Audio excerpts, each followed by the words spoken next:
नमस्कार दोस्तों, स्वागत है आपका UK education universe YouTube channel पे। दोस्तों, उत्तराखंड एक संक्षिप्त अवलोकन सीरीज हमारा परीक्षा वाणी से संबंधित चल रहा है, जिसमें वन लाइनर के माध्यम से हम सभी चैप्टरों को ख़त्म कर रहे हैं। जैसे ही हमारा उत्तराखंड एक संक्षिप्त अवलोकन खत्म होगा, उसके बाद हम चैप्टर वाइज परीक्षा वाणी के माध्यम से पूरी परीक्षा वाणी को कवर करेंगे। इससे पहले हमारे 3 से 4 वीडियोज़ निकल चुकी हैं। यदि अगर आप लोगों ने नहीं देखी है तो आप लोग उन वीडियो को देख सकते हैं। यूट्यूब चैनल पे अलग से एक प्लेलिस्ट हमारी बनी हुई है, आप लोग जाके वहाँ से देख सकते हैं। साथ ही दोस्तों, अगर आप लोगों को हिंदी का भी अगर कोई सीरीज़ देखना है तो राजपाल सिंह सीरीज हमने करी हुई है, जो हमारा बहुत ही बेसिक बुक मैं उसको कहूँगा, जिसमें जो समझने की जो लैंग्वेज की जो ताकत रहती है वो बहुत सरल एवं इस तरीके की भाषा का प्रयोग उस पर करा गया है कि जिससे अगर आप पहली बार भी अगर हिंदी पढ़ते हैं तो आपके समझ में लगभग, मुझे जहाँ तक लगता है, वो आ जाएगी। तो उसके एमसीक्यूज़ के जो वीडियो हैं वो भी हमने बनाई हुई है, और थ्योरी के लगभग पूरे ही क्लासेस हमारे बने हुए हैं। वीडियो के डिस्क्रिप्शन बॉक्स में मैं थ्योरी क्लासेज और एमसीक्यूज़ वीडियो के दोनों के ही प्लेलिस्ट के लिंक डाल दूंगा, आप लोग वहाँ से जाके उनको देख सकते हैं। दोस्तों, आज हम परीक्षावाणी संक्षिप्त अवलोकन में चैप्टर नंबर 3 जो हमारा ऐतिहासिक संक्षिप्त की है उसके बारे में बात करने वाले हैं। इससे पहले हमने उत्तराखंड का राजनीतिक जो ढांचा है उस चैप्टर से एवं उत्तराखंड के जो राज चिन्ह हैं उनके बारे में बात करा था। आज हम बात करने वाले हैं उत्तराखंड के ऐतिहासिक संक्षिप्त के बारे में, और उत्तराखंड के इतिहास से संबंधित सभी क्वेश्चनों के बारे में आज हम डिस्कस करने वाले हैं। तो देखिएगा, आज का पहला ही क्वेश्चन है और सीरीज का हमारा 89वां क्वेश्चन है कि लाखों गुफा लोएथाप व पेटसाल आदि पुरास्थल स्थित हैं। तो दोस्तों, जो लाखों गुफा है हमारी, लोएथाप है, पेटसाल है, ये आदि जो पुरास्थल हैं ये हमारे कहाँ पर हैं? ये हमारे अल्मोड़ा में है। अब पुरास्थल करने का मतलब है पुरातात्विक जो स्थल हैं हमारे, ये अल्मोड़ा जनपद में देखने को मिलते हैं। सबसे पहले अगर बात करें दोस्तों लाखों गुफा की, तो लाखों गुफा की जो खोज है वो 1968 में करी जाती है। ये क्वेश्चन बहुत बार पूछा गया है, रिपीटेड क्वेश्चन है, तो आप लोग इसको इंपॉर्टेंट रखिएगा कि जो लाखों गुफा है इसकी खोज 1988 में करी जाती है और MP जोशी जी के द्वारा करी जाती है। तो आप लोग इनका नाम भी याद रखेंगे। MP जोशी जी के द्वारा इसकी खोज करी जाती है कब? 1968 में। और दोस्तों, जो हमारा ये लाखों गुफा है ये अल्मोड़ा की बाड़ेछिना के पास जो दलबैंड नामक स्थान है वहाँ पर हमारा स्थित है। लाखों गुफा दोस्तों एक फेमस क्वेश्चन हमारा देखने को मिलता है, तो किस नदी के तट पर यह बसा हुआ है या फिर लाखों गुफा किस नदी के तट पर है? तो दोस्तों, ये क्वेश्चन काफ़ी इंपॉर्टेंट है, आप लोग याद रखिएगा। तो सुयाल नदी के तट पर दोस्तों हमारी लाखों गुफा देखने को मिलती है, जो हमारे कहाँ पर है? अल्मोड़ा जनपद में देखने को मिलती है। फिर देखिएगा यहाँ पर विशेष ऐसा क्या है, तो दोस्तों यहाँ पर जो मानव हैं उनको रंगीन शैल चित्रों में हमारा विभक्त करा गया है, और जो लाखों गुफा है उनके शैल चित्रों में 3 प्रकार के रंगों का प्रयोग हमारा देखने को मिलता है। और जो लाखों गुफा है दोस्तों, वो हमारे जो शैल चित्र हैं उसकी जो तुलना है वो मध्य प्रदेश की जो भीमबेटका गुफा है उसके चित्रों से उसकी तुलना करी जाती है। और अगर बात करूँ मैं आपको, तो यहाँ पर एक नागवनी आकार की एक भव्य शिलाश्रय का भी यहाँ पर प्रयोग देखने को मिलता है। और यहाँ पर जो शैलाश्रय हैं दोस्तों, वहाँ पर जो विषय सामूहिक है, जो मुख्य विषय है हमारे लाखों जो गुफा है उसकी, तो सामूहिक नृत्य करना और नर्तक एक मंडली के रूप में वहाँ पर विभक्त करी गई है। तो जो दोस्तों हमारा लाखों गुफा है, इससे हमारा लगभग इतनी ही चीज़ें अभी हम लोग कवर कर रहे हैं। बाकी जब हम लाखों गुफा को डिटेल में पढ़ेंगे तो उसके बारे में डिटेल में फिर बात करेंगे। दूसरा जो है दोस्तों हमारा, वो आता है हमारा लोएथाप। लोएथाप के बारे में हम बात करने वाले हैं कि लोएथाप हमारा अल्मोड़ा जनपद में पड़ता है, एक पुरातात्विक स्थल के रूप में हम इसको जानते हैं। और जो अल्मोड़ा में हमारा लोएथाप है दोस्तों, यहाँ पर लाल रंग के चित्र हमारे देखने को मिलते हैं। जो शैलाश्रय है उनका जो चित्र है वो लाल रंग से इनको रखा गया है। और यहाँ के जो शैलाश्रय हैं उसको मानव को शिकार करते हुए दिखाया गया है। कहाँ पर? तो लोएथाप में। ठीक हो गया, मानव को शिकार करते हुए दिखाया गया है, और हाथों में हाथ डालकर नृत्य करने की जो हमारी शैली है वो यहाँ पर लोएथाप में हमें देखने को मिलती है। फिर उसके बाद हम बात करने वाले हैं दोस्तों पेटसाल की। तो पेटसाल भी हमारा अल्मोड़ा जनपद का ही एक पुरास्थल है। और यहाँ की अगर मैं बात करूँ तो दोस्तों यहाँ पर कत्थई रंग की जो मानव आकृतियाँ हैं उनको दिखाया गया है। और जो पेटसाल है दोस्तों, इसकी अगर मैं खोज कब करी गई अगर आपको बताऊँ तो 1989 में इसकी खोज करी गई। अच्छा दोस्तों, फड़कानौली और दूसरा जो हमारा पेटसाल है, इन दोनों के ही स्थापना वर्ष या फिर खोज वर्ष हमें पूछे जाते हैं। अगर आप लोगों को याद करना है तो कैसे याद करेंगे? फड़क गया पेट आप लोग याद करेंगे, यानी कि फड़क गया पेट। पेट क्या होगा? फड़क गया, कहने का मतलब पेट में दर्द हो गया तो फड़क गया पेट, ऐसे याद करोगे। तो फड़कानौली आप 1985 याद करिएगा, और पेट साल को फड़क गया पेट यानी कि 1989 आप लोग उसको याद करेंगे।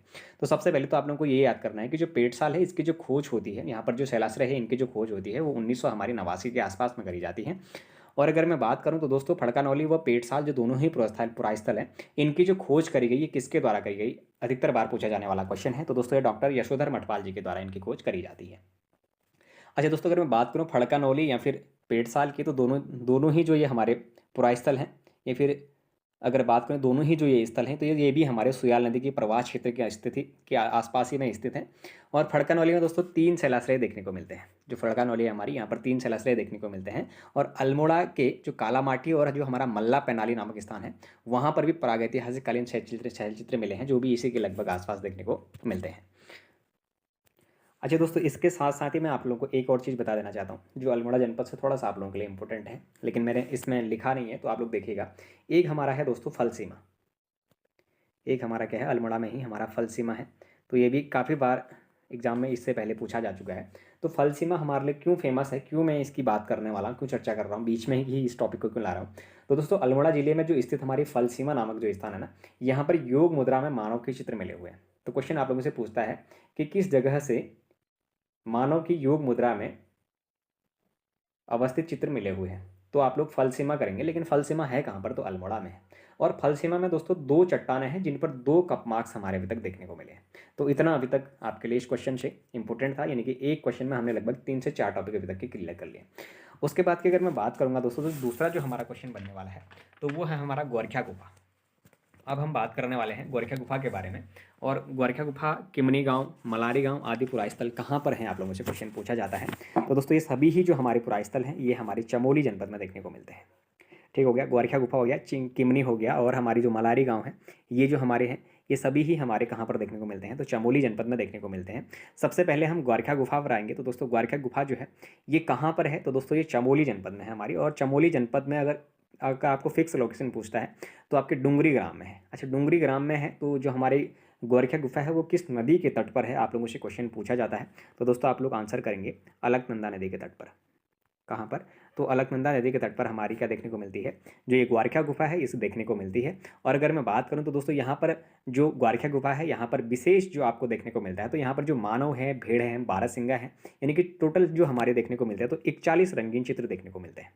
अब जो 41 रंगीन चित्र हैं, तो उनमें से 8 चित्र मानव के भी देखने को मिलते हैं। आधे तो उसमें जानवरों के हैं, भेड़ हैं, बारहसिंगा हैं, लेकिन उसमें से जो टोटल में से 8 जो चित्र हैं, वो मानव के वहाँ पर देखने को मिलते हैं। और ग्वारखिया के जो मुख्य चित्र हैं दोस्तों, उनका जो विषय जो मिलता है, वो पशुओं को हका देकर भगाना, वहाँ पर मुख्य हमें अभी तक विषय उसका देखने को मिलता है। इनकी विभिन्न किताबों के माध्यम से, अगर अजय राउत की किताब के माध्यम से अगर आप लोग देखेंगे, तो आपको ऐतिहासिक तत्व यही देखने को मिलेंगे कि जो आपका ग्वारखिया गुफा है, वहाँ का जो मुख्य विषय है, वो आपको पशुओं को हका देकर भगाना वहाँ का मुख्य उद्देश्य या फिर विषय देखने को मिलता है।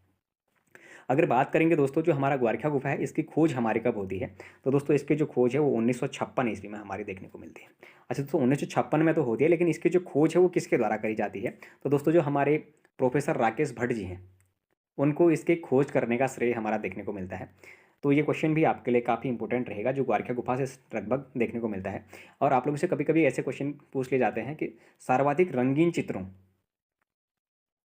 का जो शैलाश्रय है, या फिर सर्वाधिक रंगीन चित्रों से युक्त पुरातात्विक स्थल निम्न में से कौन है, तो दोस्तों ग्वारखिया गुफा हमारा उसमें देखने को मिलता है। ठीक हो गया। उसके बाद अगर बात करेंगे दोस्तों, हमारा दूसरा जो है वो किमनी गांव से हम बात करेंगे। अच्छा दोस्तों, जो किमनी गांव है, ये कहाँ पर है, तो ये भी हमारा चमोली जनपद में है। थराली जो हमारा एक स्थान पड़ता है चमोली में, उसके पास जो पिंडर नदी का तट है, वहाँ पर बसा हुआ ये हमारा स्थान देखने को मिलता है। और यहाँ पर दोस्तों सफ़ेद रंग के जो चित्र हैं, वो हथियार एवं पशुओं को शैलाचित्र में इसमें दिखाया गया है।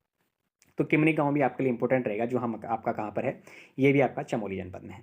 अब हम बात करने वाले हैं मलारी गांव की। तो दोस्तों, मलारी गांव काफ़ी फेमस गांव है।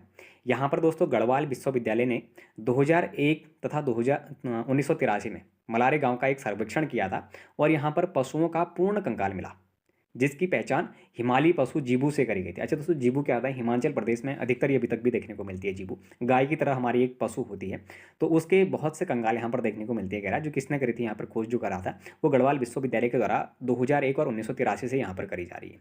लेकिन जो दोस्तों मलारी गाँव है, वहाँ के जो जिला है, वहाँ का सुदूर तिब्बत सीमा पर स्थित हमारा ये मलारी गांव देखने को मिलता है। अगर बात करेंगे तो दोस्तों, जो मलारी गांव है हमारे, यहाँ से हमें पुरातात्विक खोजों के अगर अनुसार अगर मानेंगे, तो यहाँ पर बहुत सी सारी चीज़ें हमें मिली हैं।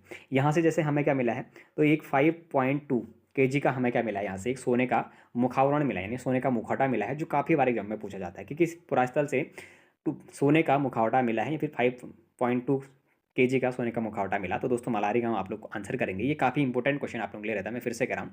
और यहाँ पर दोस्तों नरकंकाल और मिट्टी के बर्तन भी मिले हैं यहाँ से, और ये बर्तन है जो पाकिस्तान के स्वात घाटी है दोस्तों, उसके समान शिल्प के रूप में यहाँ पे देखे जाते हैं।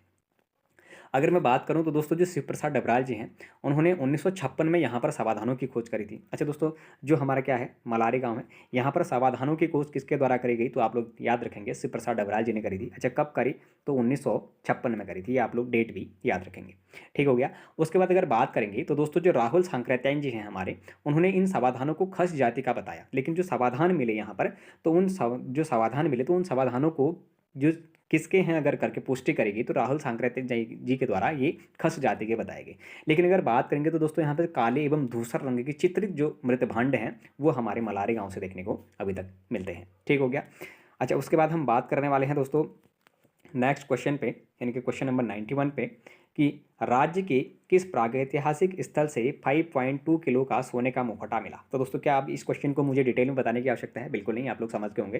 तो दोस्तों कहाँ से मिला है? हमें मलारी गांव चमोली से मिला है। मैंने आपको ये भी बताया था कि जो समाधानों की खोज करी गई है मलारी गांव में तो वो शिव प्रसाद डबराल जी के द्वारा 1956 में करी गई है, और राहुल सांकृत्यायन जी ने इन्हें खस जाति का भी बताया है। ठीक हो गया। उसके बाद देखते हैं, फिर हम आते हैं हुडली उत्तरकाशी में। अब दोस्तों देखिएगा, हुडली उत्तरकाशी से हमें क्या मिलने वाला है, तो कुछ शैलाश्रय जो कुछ देखने को मिले हैं वो हमारे यहाँ से भी देखने को मिले होंगे। तो है किस पुरास्थल से नीले रंग के शैलचित्र मिले हैं। अच्छा दोस्तों, अब डायरेक्टली ही क्वेश्चन पूछे जाते हैं, इससे पहले भी पूछे गए हैं और अभी भी पूछे जाते हैं कि किस पुरास्थल से नीले रंग के शैलचित्र मिले हैं। तो दोस्तों ये हमारे कहाँ से मिले हैं? हुडली से मिले हैं। अच्छा हुडली कहाँ पर है हमारा, किस जनपद के अंतर्गत पड़ता है? तो आप लोग आंसर करेंगे उत्तरकाशी के अंतर्गत पड़ता है। सभी लोग इसको आंसर कर लेते हैं लगभग लगभग। अब एक चीज़ और बताइएगा, इसमें एक छोटा सा और क्वेश्चन हम बनाते हैं कि जो हमारे शैलचित्र हैं वो तो नीले रंग के हैं, हुडली उत्तरकाशी से बनते हैं, हम लोगों ने ठीक है मान लिया। अब कभी कभी क्वेश्चन आयोग कैसे बना देता है कि जो हुडली उत्तरकाशी है, हुडली जो हुडली नामक क्षेत्र है जहाँ से नीले रंग के शैलचित्र मिले हैं, वह किस नदी के तट पर स्थित है। अगर इस तरीके का अगर क्वेश्चन बनाता है तो थोड़ा सा अटपटे क्वेश्चन वो हमारे लिए हो जाते हैं, तो आप लोगों को उन क्वेश्चनों को छोड़ना नहीं है आज के बाद। यानी कि वो हमारे कहाँ पर है, यमुना नदी के तट पर हमारी देखने को मिलती है। अब से आप लोग इसको नहीं भूलिएगा। फिर देखिएगा, अब बात करेंगे हम नेक्स्ट क्वेश्चन की कि 8 मानव या फिर 8 ताम्र मानव आकृतियाँ प्राप्त की गई हैं। अच्छा दोस्तों कहाँ से प्राप्त करी गई हैं अगर देखा तो पिथौरागढ़ जनपद उसका हमारा सही आंसर रहता है। अच्छा दोस्तों, बनकोट पिथौरागढ़ से हमारी जो 8 मानव ताम्र आकृतियाँ हैं वो तो मिली हैं, लेकिन इसके साथ साथ मैं आप लोगों को ये बता देना चाहता हूँ कि जो बनकोट पिथौरागढ़ है यहाँ से जो 8 मानव ताम्र आकृतियाँ हैं ये कब मिली हैं। तो दोस्तों ये हमारी 1989 में मिली हुई हैं। सबसे पहले तो आप लोग इनको याद करिएगा कि 8 जो मानव ताम्र आकृतियाँ हैं ये बनकोट पिथौरागढ़ से हमारे मिली हुई, और ये हमारे 1989 के आसपास में यहाँ से देखने को मिलती हैं। अच्छा अगर उसके बाद अगर मैं बात करूँ तो दोस्तों राज्य में जो ताम्र उपकरण है वो बनकोट और जो बहादराबाद है, बहादराबाद बोलते तो हरिद्वार की मैं बात कर रहा हूँ, ये इन स्थलों से हमारे प्राप्त देखने को मिलते हैं। लेकिन जो बनकोट जो हमारा जो ताम्रपत्र है वो जो मिला तो उसको अल्मोड़ा के राजकीय संग्रहालय में हमारा रखा गया है। तो क्वेश्चन कभी कभी आप लोगों से ये पूछता है कि जो हमारा बनकोट पिथौरागढ़ से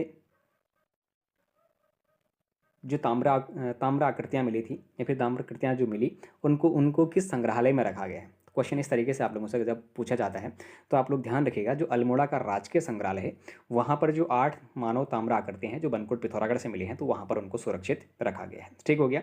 अच्छा उसके बाद क्वेश्चन नंबर 94 है कि इस प्रागैतिहासिक स्थल से शैलचित्र में योग मुद्रा में मानव का चित्रण किया गया है। तो दोस्तों फल सीमा अल्मोड़ा, क्या मुझे इस क्वेश्चन के बारे में बताने की आवश्यकता है?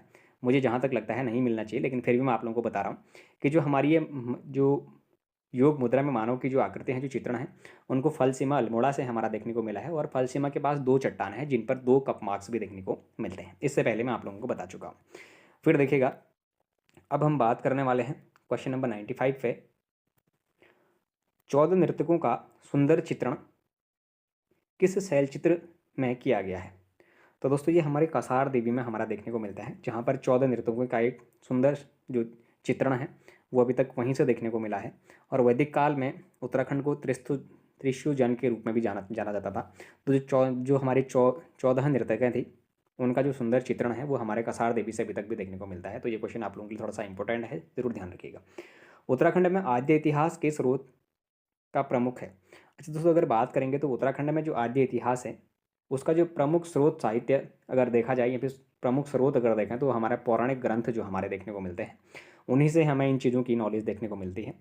अगर फिर बात करें उत्तराखंड का प्रथम उल्लेख किस ग्रंथ में मिलता है, तो दोस्तों ये तो हमारे लिए बहुत इंपॉर्टेंट क्वेश्चन देखने को मिलता है, बहुत से बार पूछा भी जाता है।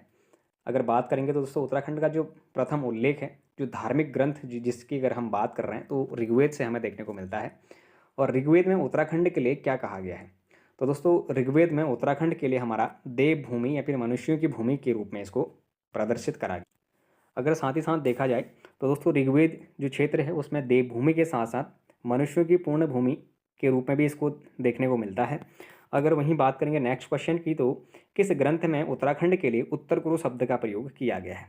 तो दोस्तों उत्तर कुरु शब्द का जो प्रयोग है वो हमारा ऐत्रेय ब्राह्मण जो ग्रंथ है इसमें देखने को मिलता है। तो दोस्तों इन क्वेश्चनों में थोड़ा सा उतना बताने की आवश्यकता नहीं है, इसीलिए मैं थोड़ा सा डिटेल में नहीं जा रहा हूँ। तो देखिएगा जैसे हमारा जैसे कौस्तिक ब्राह्मण है तो उस ग्रंथ में बद्रिकाश्रम में जो वाग देवी है उसके निवास की भी पुष्टि हमारी वहाँ पर करी जाती है या फिर बताया जाता है।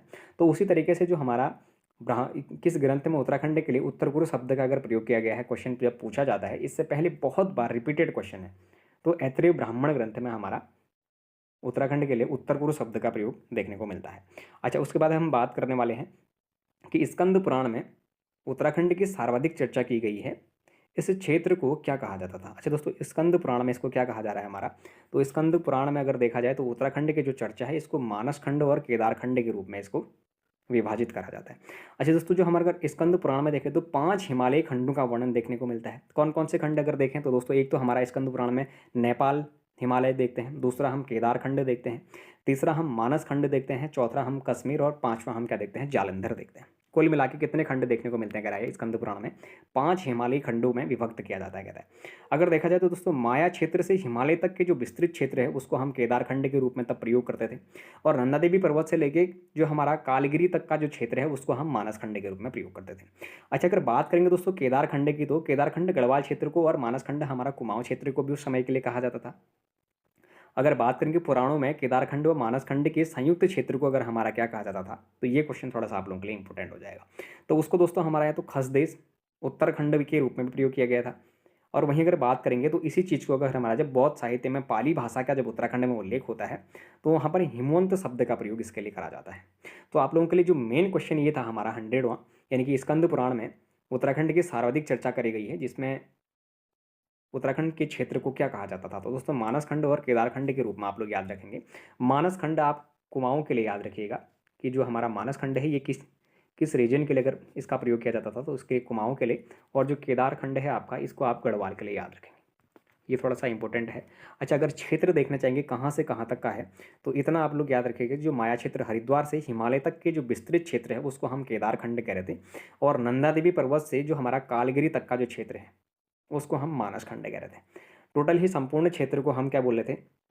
तो उत्तरखंड या फिर उत्तराखंड के रूप में हम उसका प्रयोग कर रहे थे। उत्तराखंड खसदेश बोले या फिर ब्रह्मपुर के रूप में उसका प्रयोग उस समय के लिए करा जा रहा था।